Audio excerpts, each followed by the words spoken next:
Welcome in to the best in paranormal programming. This is Darkness Radio. I'm Tim Dennis. Got an interesting show for you guys today. I got the pleasure when I was out at Michigan Paracon to meet a very interesting person who has a very interesting career. And I'll tell you that not just because the man's on television, but because the man has had an interesting life. Some of us are blessed to be able to have paranormal experiences when we're young. Some of us just kind of meander with our eyes closed through the universe, and let's just say we bump into things as we encounter them. The man we're about to talk to today grew up in an area we'll just affectionately call Monsterland. And we'll find out more about Monsterland as we go on throughout the program. You may say, well, Tim, what's Monsterland? Patience, folks. I'll tell you what it is in just a moment. You may have seen this man on Travel Channel. You may have seen him on Discovery Plus. He's on a show called Expedition Bigfoot. He's also been on Paranormal Caught on Camera and on Conjuring Kesha. Our guest today is Ronny LeBlanc. He stars in the monster and record-breaking hit Expedition Bigfoot, as I've mentioned, which is heading into its fourth season, slated for early 2023. Ronny is a researcher. He's an author. He's got two books out there, one of which we're going to talk about mainly today, Monsterland, Encounters with UFOs, Bigfoot, and Orange Orbs. He's got a follow-up book out there as well, Monsterland, Shamans, Sasquatch, Synchronicity, and High Strangeness. He's a regular speaker and researcher. Ronny gives lectures at Bigfoot, UFO, and paranormal conferences and conventions around the country. We met at Michigan Paracon. I had the pleasure of being right across from him all weekend and seeing the man at work, which was fascinating. I got to tell you that. He grew up in Leominster, Massachusetts, which is what we'll talk about today. Ronny learned of a section of the city near his childhood home that was called Monsterland, which is also what we're going to talk about today. And let's bring him in right now. Let's welcome to the Darkness on the Edge of Town Paranormal Radio Show, Ronny LeBlanc. Ronny, thank you, my friend, for being with us today. Hey, Tim, how's it going? Hey, how you doing? Let's just start out by saying, and I want to say, I was fascinated to see you operating at Michigan Paracon and to see not only the way that you talk to people about their interests in Bigfoot and UFOs, but the passion of which you talked about the subjects. And it could be said that, in my discussion with Brian J. Cano last week, there's sometimes when you get to a certain status in the field where people lose their passion for the subject. I think because it's addressed over and over and over again. It's kind of like their passion is scabbed over because it's dealt with so often. So I'm going to ask this right off the bat, Ronny. What keeps your passion or your fire stoked for this subject, especially since you've been dealing with it since such a young age? You know, it's weird. It's this magnetic pull. And there's times when I try to get away from it, the paranormal, and just take a break, and things just come slamming back. So it's been an interesting path where I didn't really start out in this direction, but what keeps the passion going is things keep on happening. Mm-hmm. When you start to kind of doubt and question, I'll have another experience that just kind of like realigns me, resets my focus, and things happen here at my house where we just moved a year ago, right near Leominster State Forest, and our property abuts Barrett State Park. And we just had an incident where we have a metal shed that just keeps on getting, seemingly when we're outside, rocks are hitting it. And loud bangs. Look around, there's nobody there. And this is prior to acorns starting to fall down on the shed. And so this went on for about a month. We're just kind of dismissed it. And then acorns started falling. And then my wife was outside on the back porch, and she was talking to her sister, and she started hearing some loud crashing coming from the woods. And she's looking into the woods to see what the hell's going on. Doesn't see anything, but then this huge rock comes flying out of the woods. Like, she described it like a major league pitcher. Like, there was no arc to this thing. It was a straight rocket bullet to our shed, and it hit with a loud bang, actually made a dent and a hole in the shed. from the impact. Jeez. And the interesting thing is, what I'm getting at is we've had this, Bigfoot activity around our property. My wife last summer witnessed what can be best described, and she slammed on the brakes at 9:30 at night. Felt like she was going to crash into this thing crossing the road. It was a tall 7-foot spectral figure on 2 legs that walked out of the woods across the road and up the other woods. And she described she could almost see through it, and it looked like static electricity on your TV set, is how she described it. Really? And yeah, and this is on the other side of our property. About 9 years ago, there was a report from a tow truck driver of a Bigfoot, hairy man-like creature that ran across the road at 2 a.m. in front of the truck. So we've had a lot of, interestingly enough, these encounters and activity with Bigfoot type creatures.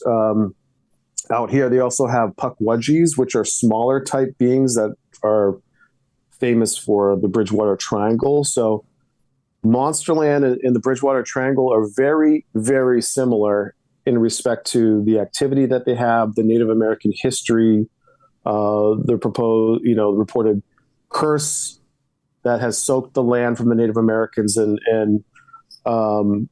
this area just is plagued with UFOs and strange lights, and it just something that I grew up with and not, coming to grips with it, because I grew up as a Christian. I still, believe in God, but I believe in, I think a little bit more Buddhist kind of mindset and philosophy, but just things that happened growing up that others might deem as being evil, but there's things that we just don't understand, that now I look back and go, whoa, that was a UFO experience, or that was an experience with a shadow person or a cloaked Bigfoot. In my case, growing up when I was about 11. So it's hard to get away from it out here. That's for sure. You tell a very interesting story in the book Monsterland: Encounters with UFOs, Bigfoot, and Orange Orbs, and it's really your first experience. And I got to ask, because there's some rationales here, and keep in mind, when we're all young, Ronnie, we do some things that when we're older, we question, why did I do that? And really, in your first experience, you talk about the edge of, I'm trying to remember the name of the forest that you're at, but you're on your bike. And you get that feeling, and we all have that intuitive feeling that there's danger ahead. But you decide to investigate, because we're all kids and we're all curious, and we need to know. If you could pick it up from here for me. Sure. Let's just say that I may have read about 7 Hardy Boys novels leading up to this thing that kind of stirred up my courage, because every time I went by this frickin' trail, and I would make my way to Monsterland, which was where the power lines, the huge power lines were behind the woods, and there were sand dunes. So kids would go there and ride dirt bikes and 4-wheelers, and you'd have parties. And it was also a lover's lane type spot.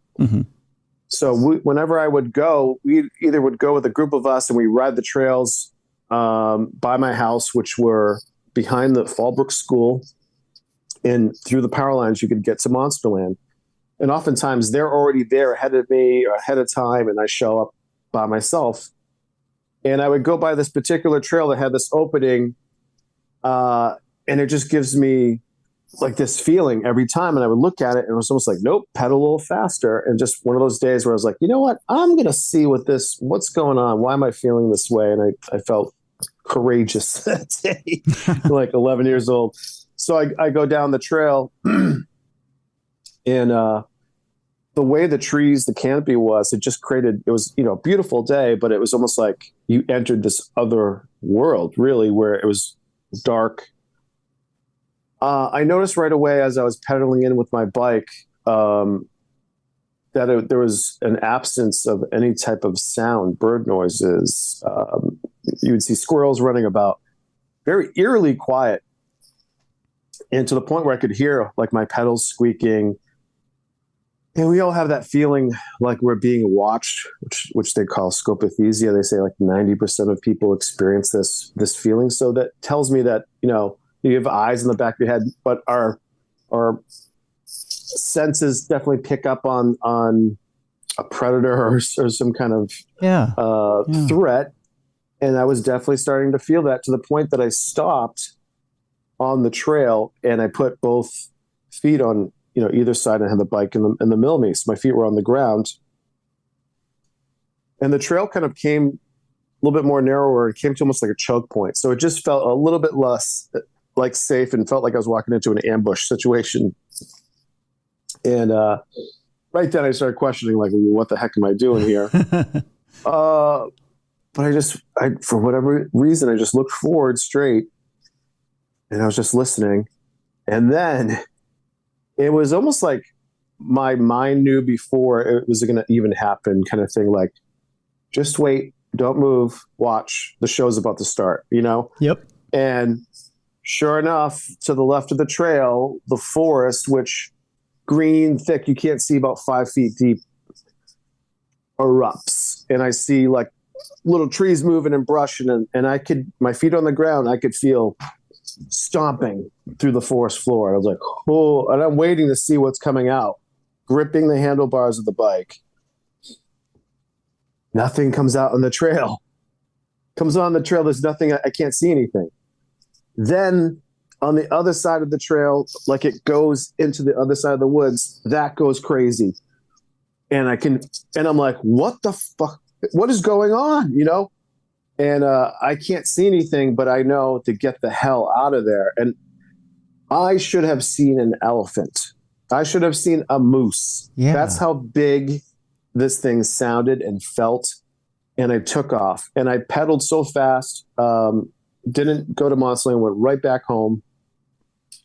I was a big outdoors kid. I'd be gone as soon as sun, I'm gone. Yep. Fishing, playing in the brook, woods, pond, whatever. And I don't come back till the end of the day, till sundown. Yep. And I knew all the animals in the forest. I didn't for once think Bigfoot.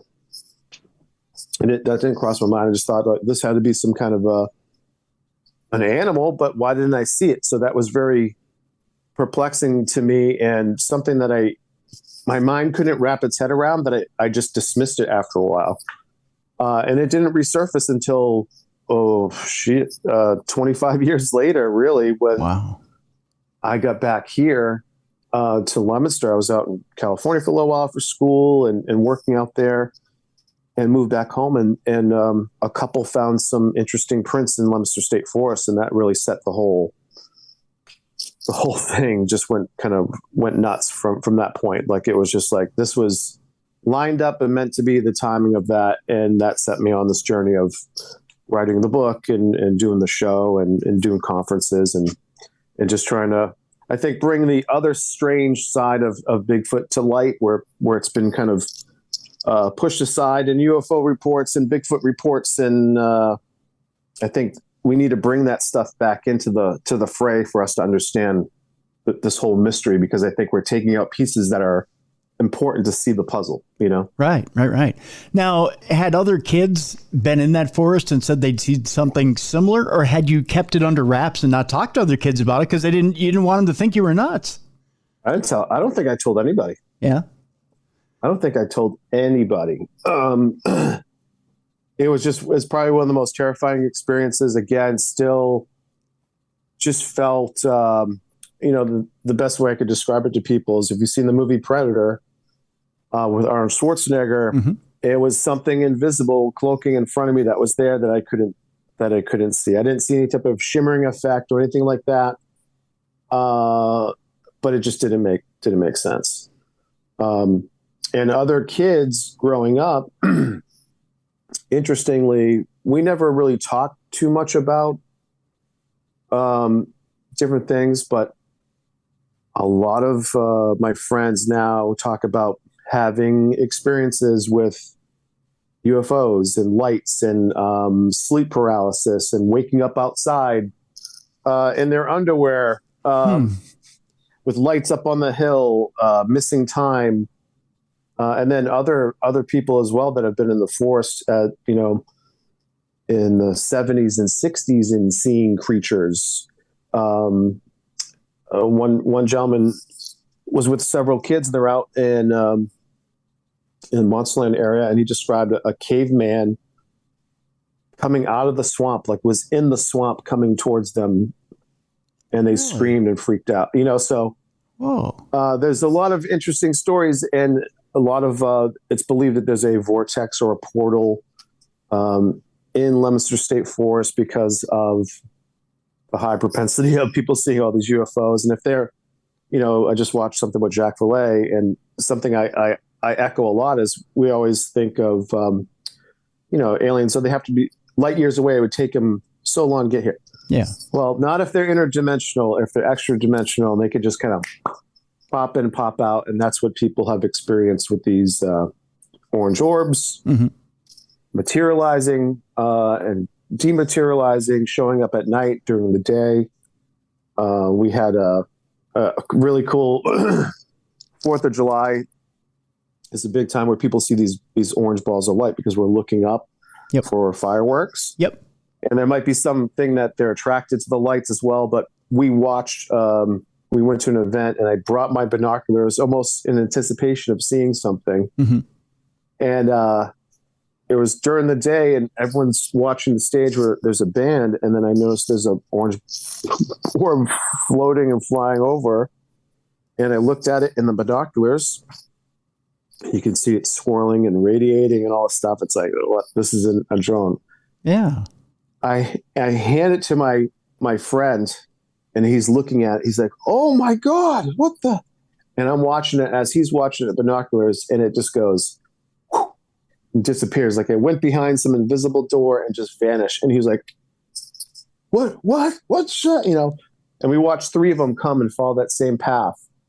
And people just, there's ideas are around these things, like, are these orbs, we talk about Native Americans back in the day, the shamans could transform themselves into balls of light so they could traverse long distances. And is Bigfoot, do they have this ability to transform themselves into these balls of light and do these things? Because they seem to show up in and around when there's Bigfoot activity, and not just these orange lights, there's green ones, blue ones, but it could be a way of how not only Bigfoot, but these other aliens are moving around in our 3D space. It's interesting. I do want to ask you, Ronnie, as long as we're on this subject, and you mentioned that you had studied a little more Eastern religious philosophy as you were getting of age and kind of coming of age in your theological study. As you know, there are some Eastern philosophies that believe when you pass, you exit your body as an orb of light. I think you know where I'm going with this question. Yeah. And that is, as you're seeing these orange orbs in the sky, what is the difference between an orange orb that may be in the sky that may potentially be an entity of some sort that's passing into a portal or a dimension, and say an orb of a soul that's leaving the body, or traditionally a theological orb of a soul that's leaving or coming back to address a relative or a loved one and then leaving? Because there is a strong theological belief, especially in Eastern countries, that you can see a physical light orb of a relative that will leave and come back in the short time after death, just to address a family member or a loved one. Yeah. The interesting thing is with I had an experience with my sister passed away of cancer 10 years ago. She was my baby sister. And I went to my parents' house, and just to give you a distinction between the 2 different orbs, these orange orbs, my wife experienced one in our old house when we first moved in. This is like 18 years ago. And it was a small light the size of, a little bit less smaller than my fist, that was orange, that was flying around. She was trying to wake me up, and she couldn't wake me up, but this thing was flying around. Oh, wow. My daughter woke up in the middle of the night, saw this thing glowing in her room, and she took a picture of it. And I got to find the picture, but it's a fireball floating in midair. And then these orange orbs that I've seen in the sky and around are the size of a basketball, and they look like a sun. Okay. When I was talking with different people about seeing these white orbs that they're capturing, not only outside but inside their house, flying around. I met a Reiki healer, as well as she was working with the angelic realms. And at first I'm very open-minded. Mm-hmm. Mm-hmm. And so when she was talking to me about it, I was just trying to, suspension of disbelief, where Correct. it's just kind of like, okay. Yep. And so I did try something. She told me to go out with my phone at night. Don't use a flash. Consciously send out that thought that you want to see them and capture something. And so I was at my parents' house. I was picking up my kids. It was nighttime. This is where my sister passed away, at my parents' house. Mm-hmm. And I wasn't expecting to necessarily experience her, but an orb. So I kind of called out, "Hey, I want to see you. Can I take a picture?" Vocally spoke it out, mentally projected it. And I took a series of 5 pictures. And on that 5th photo, there's nothing taken, and then an orb flies through the screen and takes up right through the entire image. And what was amazing is I was looking through the camera as I was taking the pictures, and, and you see the picture for a second, and then that last picture, I went like this, and I took the picture, and then I saw this flash from the corner of my eye. Okay. And I was like, oh, did I put the flash on? And then I didn't look at it until I got back home, because I was like, I'm not going to look. And so I got the kids in. My kids were like, what were you just doing? I'm like, don't worry about it. Yeah. Yeah. I get home, I look at the picture, and there's this orb. I'll send it to you so you can show it. Sure. Yeah. Goes across the screen, and I sent a note to the Reiki master to tell her, and she said, "Wow." She goes, "I just got your full name just got popped in my mind about 5 minutes ago." I'm like, "What do you mean?" She said, "About 5 minutes ago, your name came into my mind, and usually when that happens, they're telling me that person's going to be in contact with me." And she's like, 5 minutes later, you're sending me a message. So I sent her the picture, and I told her what happened. And she was like, "Oh my God, it's amazing." And my daughter Lena was with me, and we looked in the doorway, and suddenly there was a white being that appeared. I could just see, when people see a shadow person, this was made of light, white light, that had the same size as a human, but just appeared in the doorway, came on full, and then just disappeared. Oh, wow. And my daughter, I didn't say anything. My daughter goes, "Dad, did you just see that light being?" I'm like, whoa. So it showed up right after and talked about the angelic realms and capturing this orb. So yeah, and that's what gets me so passionate about it, is that,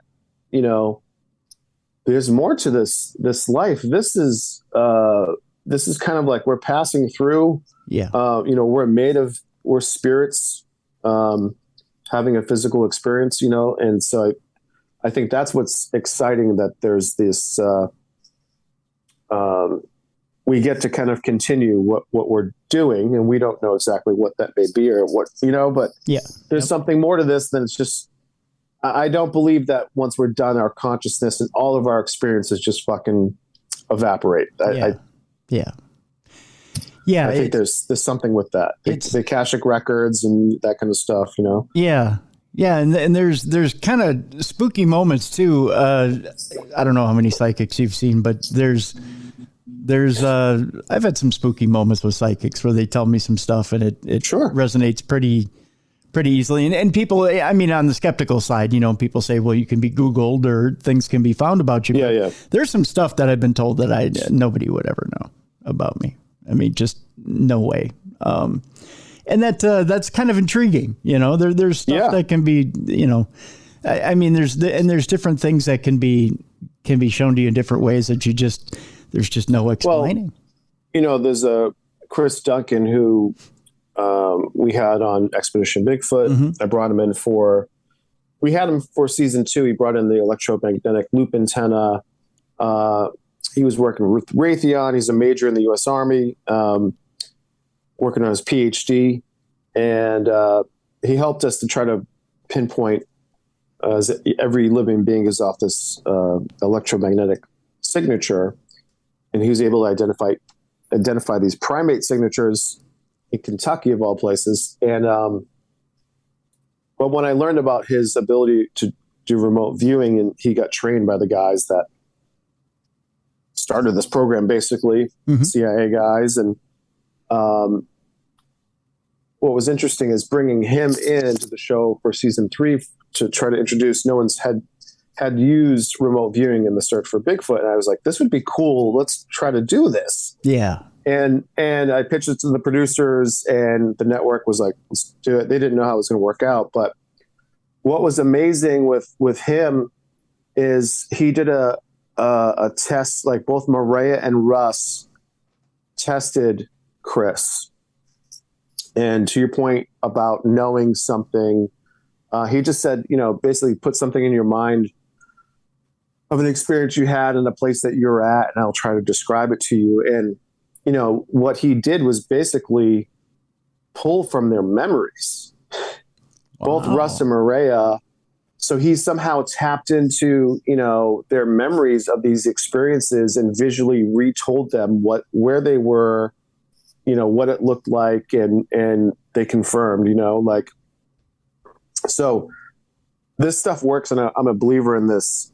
And it was amazing because I believe in him so much. The fact that when I was describing the rock being thrown at the shed and my wife being out there, I immediately went out there and I could feel like the energy was definitely different. Like I was like, whoa. So I texted Chris. I said, bro, I need you to remote view right now. And I gave him my address, and he remote viewed, and he goes, you're on to something. And I'm like, because I told him what just happened. I go, you know why I'm asking you? I want to see if you can see if there's a freaking Bigfoot over here. Yeah. And he's like, I got a juvenile something throwing rocks at your shed. And every time it throws, it runs and hides. And there's a parental figure watching it do this. They're trying to taunt you. Whoa. And so I was like, holy S, and unbeknownst to Chris is I had a psychic medium come out several years ago. And she's in my second book. And she came to Barrett Park, where I live right next to. Mm-hmm. And she said, yeah, they're coming down from Leominster State Forest, and they're coming down to feed at the pond. There's freshwater clams and all this. So it's pretty exciting because now I feel like I have a habituation kind of situation at my house where I'm like, okay. But what I've heard from other researchers like Scott Carpenter, I'm not sure if you're familiar with him. He's, yeah. I believe he's out of Tennessee. Okay. He stopped Bigfooting because the high strangeness, they were starting to come into his house. Oh, no. They were starting to show up, peeking into his neighbor's windows, causing a lot of paranormal kind of stuff that he deems as almost like evil. And so I had seen a post of his 6 months ago on social, just explaining what was going on. And so that's the interesting piece now, because I also talked to a gentleman last week who came to one of my presentations at the library in Lunenburg. And there's two locations in U.S. Mm-hmm. that have confirmed habituation, and his house is one of them. He's in central Massachusetts, and he has them coming up and banging on his walls looking for food, and he leaves them sandwiches, and he has them coming into his house, showing up cloaked, showing up in shadow form, and he's worried what else is coming in here, not just them, what else could be coming in, So they're bringing in strays. I mean, so he's had the BFRO investigated there. He's had other friends of mine that are investigators investigate, and they're like, yeah, there's some crazy stuff going on over here. But he's, open to it, and has all the stuff, and I was just up in Maine too, and saw some pretty compelling videos from a researcher of a family group, a mom, a dad, and a little baby Bigfoot running on this trail about a mile away. You can see them. Another video too, and you could just see the proportions. You're like, that's not human. Arms go almost past the knees. So it's exciting because I think we're at a moment in time, right, where with UFOs and all that, Bigfoot is right there. It's the number 2 for me, and for everybody. I think on those mysteries. I think something's coming around the corner here, and I'm hoping from what we're doing with the show and stacking up stuff, we help in bringing that to light. But I don't think it's going to be us. I really feel like it's going to be somebody just out there and capture something amazing, so that's what's awesome about this whole thing. Ronnie, I gotta ask you, you left a lot out on the table there, brother. I gotta ask you, you have Bigfoot at your back door taunting you, throwing stuff against your house. I gotta ask what's going through your brain here. Okay, so it's taunting you. Has it run through your head as to why it's taunting you? Why does it want you to come out and play? Does it want you to feed them? Does it want you to invite them in? Does it? It's okay. So that's a good question. I feel like, my wife is pretty convinced that, they want me to kind of get to that next level, and whether that's like engaging with them or what have you. But, two things when it comes to consciousness, and I'll explain this, but I went to the Michigan UFO conference, Deb and RJ's, right? A month after we were at Paracon. Yep. I came home that morning. RJ and Deb did Reiki, just kind of help align me and everything.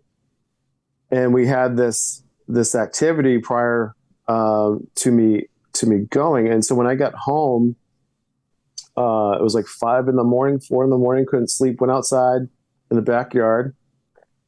And remember I told you, there's times where I'm like, oh, I want to be done with all this. I'm done. I'm taking a break. Yeah. And then the universe is like, nope, Yep.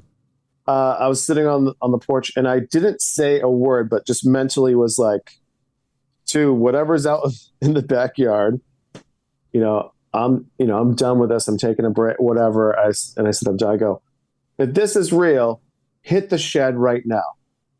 If this is real, hit the shed right, boom, instantly. And I was like, holy crap. I mean, a rock nailed that shed so loud, it rang like a bell, that my daughter opened her window from upstairs and goes, Dad. Oh, because the kids are aware of all this kind of craziness going on. But that shook me to my soul, because I'm like, okay, this thing heard my thoughts and responded instantly, not, hey, I asked it and 30 minutes later or something. No, I'm talking within seconds. Mm. And that kind of put a bit of the fear of God in me, because then I'm like, okay, we're dealing with something that's a lot more powerful than us, a lot more enlightened or what have you. Is there a coincidence? Could that have happened the same? Of course. But I always do these little experiments to see. Mm-hmm. And so an example of this, and talking about those lights and how that they may be connected, I talk about a friend of mine who, we call him Tom because he doesn't want his identity known. Sure.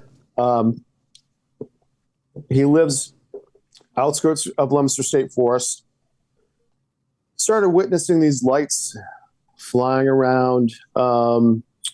He's up a good focal point, vantage point, and started noticing these lights, what he called drones, coming closer to his property and flying around. And he could never really make it out. He took a picture of one that had the lights off and looked like this concave, shaped thing, and you couldn't see any. He goes, they're weird kind of drones. And I'm like, I don't think these are drones. So this went on for weeks, and he called the police department, and they sent an officer down because he said, I'm going to shoot one. If this thing flies near my house again, I'm going to shoot it out of the sky. And they're like, sir, you can't do that. This is, Yeah. He goes, I will do it. If it's on my property, I'm taking it out, We're going to send an officer down. We'll see what we can do. And so they send the officer down, and this that night, and Tom's talking to him, and lo and behold, he's like, oh, here comes one now. So they're watching the light coming, and it starts coming over to Tom's property. So the police officer grabs his flashlight, and then the light shuts off. And he puts the flashlight in there looking, and they said this drone that was the size of a door, shaped like a diamond, completely silent, flew right over them. The police officer had the flashlight out like this. It flew right over the roof of Tom's house. And the police officer was like, mouth open wide, turns to Tom and goes, that's not a drone, man. Oh, no. He's like, he then tells Tom he's had all these UFO experiences growing up. And I thought it was odd whether the police had sent him because of those experiences, or just the synchronicity of how the universe works that they sent him to go because of the UFO stuff. So when Tom talked to me about this, and I said, I want you to do something, and I know this is going to sound batshit crazy, but when you go out there, I want you to project at night in your backyard when you're seeing those lights that you want to know who's behind them. You want to know what these things are all about. So he's, all right. So he did it for like 3 nights. And I was even questioning if he did it at all, if he was just pulling my leg. But he said he did it. And then one morning he couldn't sleep. He's typically up at 5 in the morning, leaving for work. It's like 3:30. Summertime. So he goes out, can't sleep, and he's on the lawn. He's setting up the sprinkler for the day.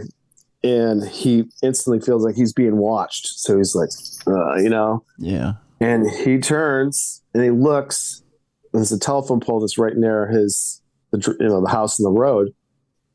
And he said, all of a sudden this thing just looks as a Bigfoot, just looks right out, and they make eye contact. He's like, drops the sprinkler, and the sound, and he said this thing turned, ran in 2 steps across the street and jumped over a stone wall. He heard a couple more steps, and then it stopped. And he couldn't see it, but he goes, I could tell you, I could feel this thing looking at me. He goes, I knew it was looking right at me. And the way it moved, how fast it moved, he goes, I felt like this thing could be in my face in 3 seconds. Oh. He ran inside the house and called me. I was still sleeping. I think I had my phone was off, and I didn't see the message till like 7 or something like that. Mm-hmm. Well, I was doing my podcast, Monsterland podcast, and I randomly posted the Jacobs trail cam photo, which is from Pennsylvania, of what looks like a Bigfoot bending down to pick something up. Okay. I just posted it on Instagram, not talking to him, just random. He freaks out because he sees that post before he's talked to me, and he sends me a note and says, that's what I saw, a hunchback chimpanzee on 2 legs. That photo, how did you know to like, and that, he ended up talking to explain what happened. I'm like, I go, what are the odds that the lights that you're seeing, and then you go out and you project it, you want to see who's behind it, and a Bigfoot shows up in your backyard? Oh, I go, with that, there's that connection that we're looking, there's another. So I'm trying to do those type of experiments, and they seem to just keep on happening. And I talk about marbles showing up at my house after I talked to Mike Patterson, these marbles just materializing after I asked for them. So there's something going on the consciousness level, but also in this reality of how they can manipulate things and matter. And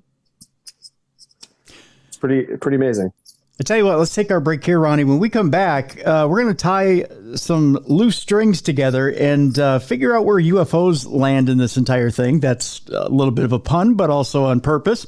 And we're going to talk about Ronnie's first UFO experience as well. We'll do that when we come back, folks. Our guest is Ronny LeBlanc. The book we're talking about is his first book, Monsterland, Encounters with UFOs, Bigfoot, and Orange Orbs. When we come back, we'll talk about UFOs and aliens and how exactly they tie into Bigfoot. We'll do that next on the best in paranormal programming.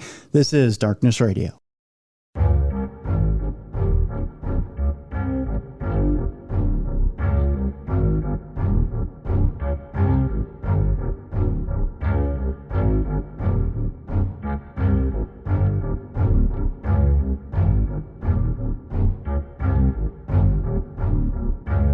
Welcome back to the best in paranormal programming. This is Darkness Radio. I'm Tim Dennis. Our guest is Ronny LeBlanc. We're talking all things Monsterland here. That's the name of the book, Encounters with UFOs, Bigfoot, and Orange Orbs. It's the first book of two that Ronny LeBlanc has out there. We've got a link in the description of this program that will take you to both of Ronnie's books. The other one is Monsterland, Shamans, Sasquatch, Synchronicity, and High Strangeness. We'll take you to that link will take you to Ronnie's website so you can get both of those books that are out there and available for you right now. Of course, the next season of Expedition Bigfoot is slated for early 2023 on Travel Channel and Discovery Plus, so you can check that out as well coming up in the new year. Ronny, before the break, I teased about UFOs. We've been talking about it in and out throughout the program, but you obviously had a experience somewhere in there with UFOs. You've had a lot of different experiences throughout your life. Tell us a little bit about that first UFO experience that you had. Yeah, the first one was really cool because we had gone. My dad's from Canada, from New Brunswick. Mm-hmm. And we had planned a family trip with my uncles, my cousins. And this was, I think, right around the same time that I had my experience in Monsterland with this invisible thing. But we had these cabins that were on the beach. We were staying up in Canada, and me and my two cousins were just sitting on this huge flat rock. And I just remember I loved just staring at the sky and the stars. And we were just sitting there, and this, again, in the 80s, there's satellites, obviously up there. But I just started noticing way up, like with the stars, these things starting to move around, and then seeing things crisscrossing each other. And, like my cousin at the time, she's a doctor now, was really trying to rationalize, and like, no, those are just satellites. I go, how are satellites like crisscrossing each other and going in different, like there's, you realize that the sky was just alive with this activity. And it's like, for me, it was just a really, almost a spiritual moment where you just realize we're not alone. There's something going on up here. Yeah. And that just kind of, I think, opened the door for me to, I've always been interested in, and I think we've also just been bombarded growing up with UFO movies and shows and different things as well. We can't ignore that fact. But for me, definitely abnormal in the sense of my attraction to the subject, and just started to read everything I could about this stuff. And what was fascinating is learning about the UFOs here in Massachusetts, and some of the earliest UFO sightings took place in Massachusetts, right? And so it was pretty fascinating to learn about some of these, like the Worcester airship sighting, which was right in the early 1900s, before there was really any pilots. There was about 27 licensed pilots in the entire world at that time. And this thing came, this light harassed up and down Massachusetts in different areas. So during a spat of UFO sightings in Central Mass in the 60s, Betty Andreessen was a resident in Leominster, had her first experience, and then she started having these abduction experiences. Raymond Fowler, who wrote The Andreessen Affair and these different books about her, during this spat of UFO sightings, he got calls from the state police asking if he takes Bigfoot reports. And he's like, I do now. They just seem to come in concert with the UFO stuff.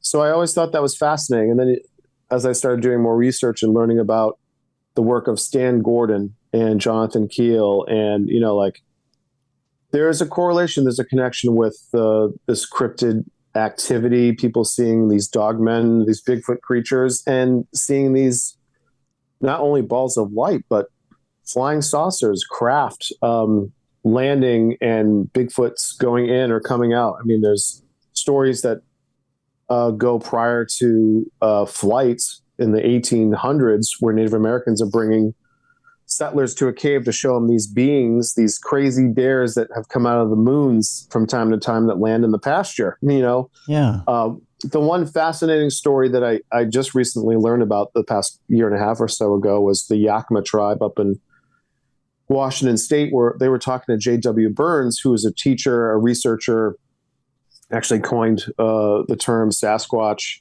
which was taken from a Native American word.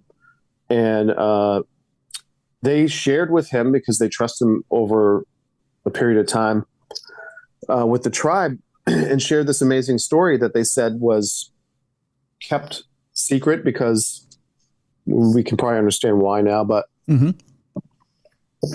essentially this tall, hairy, man-like creature with glowing eyes came in to live with the tribe, and it communicated to them via telepathy.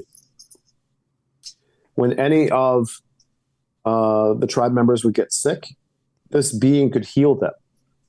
And it lived with them for many years, until there was a point in time where this creature told them to take it to a place where it's going to pass. It's going to die, and it needs to go to a specific location.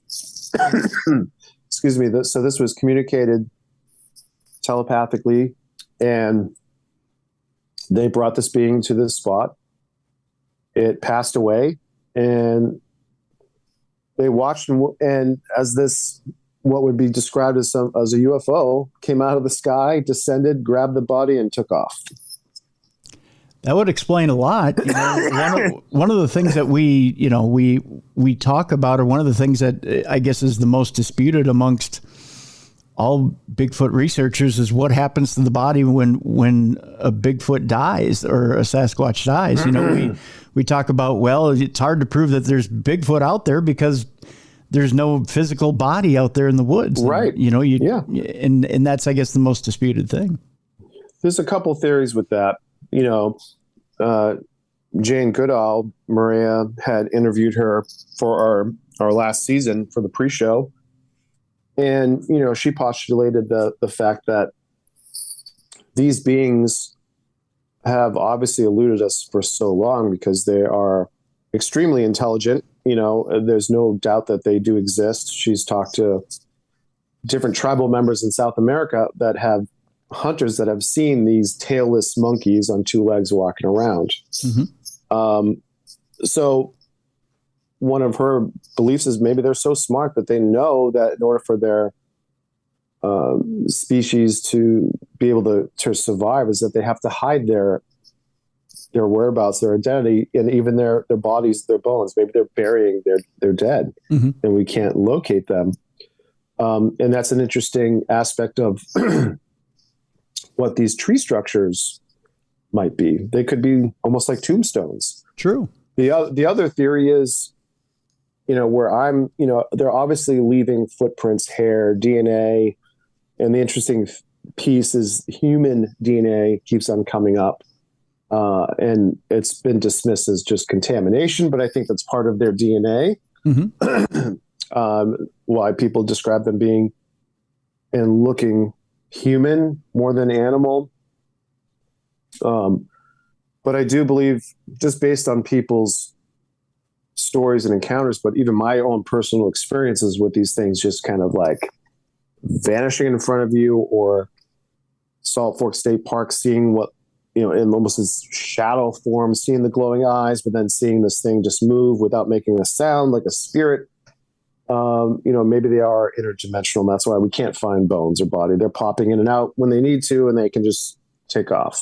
It sounds crazy as hell, but there's just a lot of evidence to support it. If there weren't stories and encounters over the years, hundreds of years of this kind of adding up, and I do ask from time to time at conferences when I'm speaking and say, how many people believe this is flesh and blood, and how many people believe it's something else that maybe more alien, more interdimensional? And people gravitate to that, and they say that just makes more rational sense why we can't find bones or bodies, is that maybe they are what you're saying, that they're popping in and out. But there's also reports of bodies being recovered from forest fires.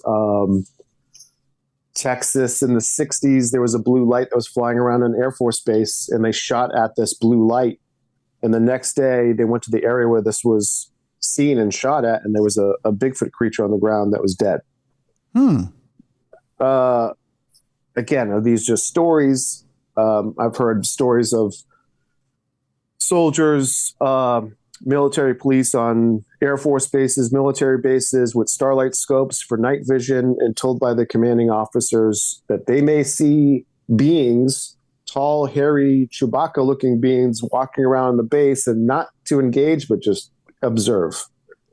Wow. So I think they're aware of them. I think they're, I don't know, maybe we've had it in front of us all along with Chewbacca, like Bigfoot's an alien, and you brought it up a little bit just a few minutes ago with aliens in Hollywood. You almost wonder if things have been inserted into movies, and this has been a long theory, that things have been inserted in movies to condition us to get ready for eventualities that may come up in real life, so that we are conditioned to accept things just readily as they come up in society. Should you run into something like Bigfoot, you wouldn't necessarily be as afraid as you might normally be. Although I can't imagine you wouldn't be afraid of Bigfoot if you ran into it. Right. I mean, I do believe that. I've worked for the Boston Herald, for example, one of the longest running newspapers. I was a director of advertising, but I sat in editorial meetings. There is a sense of control on what information can go out. We don't know who's making those calls, but I've had things that have gotten nope, or this will come out. There's definitely, I've heard about this from different people that particular agencies, right? CIA or whoever will work with different production companies on stories and making sure, let's talk about this and make sure it goes in this direction, and maybe guiding that narrative. So there definitely seems to be some interest in controlling that story. And now, back in the day, UFO researchers were being whacked. Showing up. It was like a very risky business, where now it seems a little bit more like the funnel's kind of like opened up a little bit, like, okay, let's see where this goes. It'd be interesting to see how, 5 years from now, where we're at. Are we still kind of swimming around with any day now, or have we come to this new paradigm shift of thought? Let me ask you this, Ronnie, and we can kind of close with this question here, and that's this: in an era where the government kind of leaks a few videos and calls it disclosure, or soft disclosure, and kind of opens the tap a little bit and gives you a little taste. And then the Navy comes along and says, well, no more videos because of security risks. Right. What do you make of the era we're in right now? Do you believe that there is such a thing as disclosure, or such a thing as the video, as the government saying, you also see government regulation of Bigfoot areas? Do you really truly believe the government wants to play ball on the paranormal, or do you believe it's just glad handing the general public on the paranormal? I think that at the end of the day, government is made up of people. It's made up of, you're going to have groups that are going to want to see this for whatever reason, make sure that this stays this way. If this thing is an alien, it would make sense why there's been cover up around Bigfoot. I've heard of stories of forest rangers hiding tracks, hiding footprints that people have discovered or filing reports. So I think there's groups of people within the government that want to see things come out, and that will help bring it out. Messengers, if you will. And I think there's an interesting thing where there's people want the truth. They want to know, like, we're grown up. Tell us what's up. For me personally, when it comes to UFOs, I think the reason why we haven't had that full-fledged disclosure where UFOs landed on the lawn. We had the 1952, they flew over Washington, D.C., over the Capitol. But I do believe, and I've been saying this for a little while, that there's something with the concept of time and their ability to manipulate or control time, because people have experienced missing time with their abductions. Mm-hmm. Maybe that's that one piece of this puzzle that if people learn that these things can control time and manipulate time, would be terrifying, would be, Orson Welles type scenario. Yeah. I do think that, because now it's like, okay, who's God? Who's controlling our reality? What is this? So yeah, I think, we keep on hearing that they have wreckage or metamaterials to these craft. And I think that's that next phase. If that happens, then that's a game changer. And supposedly this has been talked about a lot. Yeah. So we'll see if that really transpires. Sure. Tell people about the podcast. Yeah. So the podcast, I stopped doing it right after season 1 came out for Expedition Bigfoot. It's called Monsterland. My partner was Matty Blake from Curse of Oak Island. He now does Beyond Oak Islands TV show for history. And the idea was really to try to use it as a way to kind of talk about some of the stories in Monsterland, and interview other people, other researchers that kind of fall within this realm with UFOs and Bigfoot. And so we've had Bob Gimmelin on, we've had a bunch of great guests. And then it was a lot of fun too. Maddie's a stand-up comedian. Mm-hmm. But with the show, it was important to kind of make sure that I showed the seriousness of what we're doing with the research for the show. It just, time-wise, it was a blast doing it, and I probably would do it again in the future. But we put a pause after the show came out. But you can still go check out episodes and everything. But it was a lot of fun and an extension of the book. So it was a fun experience. Good. Where can people find it? So if you you can find it on Spotify, Apple, iHeartRadio. All the episodes are up there. We did about 4 seasons of it. And there's some different video episodes as well as audio. Good. And, of course, we'll have links to Ronnie's website, RonnyLeBlanc.com, up on the link in the description of the show, so you can check out all things Ronnie. Again, 2 books out there that you need to check out. The one that I read over the weekend, Monsterland, Encounters with UFOs, Bigfoot, and Orange Orbs. Folks, this book alone is so full of interesting facts, not just on what goes on in the Leominster area in Monsterland in itself. One of the interesting things, you got me in an argument with my doctor, actually, no. over the weekend. My doctor is my foot doctor, who works on my Charcot foot. It actually had to do with, you remember the time travel photo? Yes. With the woman with the cell phone. He is such a skeptic. Okay. I tried to tell him about the woman was actually interviewed. The woman who had the if I remember right from the book, you'd said the woman was interviewed who had the prototype. I think it was 1938 that had the prototype. And if I remember right from the book, you said there were 7 of them. Is that what it was? That was the story, supposedly, Yeah. that they were testing out these phones, and I don't know if that data is correct, but there's rumor that was definitely like, hey, they found this thing and let's make a story around it. Right. You know? Right. So Yeah. I'm discussing this in the office with him, and he's such a skeptic. I love Dr. Schuster to death, by the way. He's saved my foot over and over again. But he said, well, okay, come on, Tim. They were trying to make a cell phone in 1938. I said, you doubt human ingenuity, Doc? Come on. I said, we're here in 2022 and you're saving my foot. I mean, normally I'd lost this foot, if it were 1938, I'd probably be dead by now. So, in 2022, you're saving my foot. I said, so why would you doubt that in 1938 we had radio technology? They just couldn't put together radio technology with landline towers, right? It makes sense to me. Yeah. And yet just a small time later in 1973, we had cell phone technology. So to me, that makes sense. Everything about that theory makes sense, right? And again, go get the book Monsterland to figure out what it is we're talking about.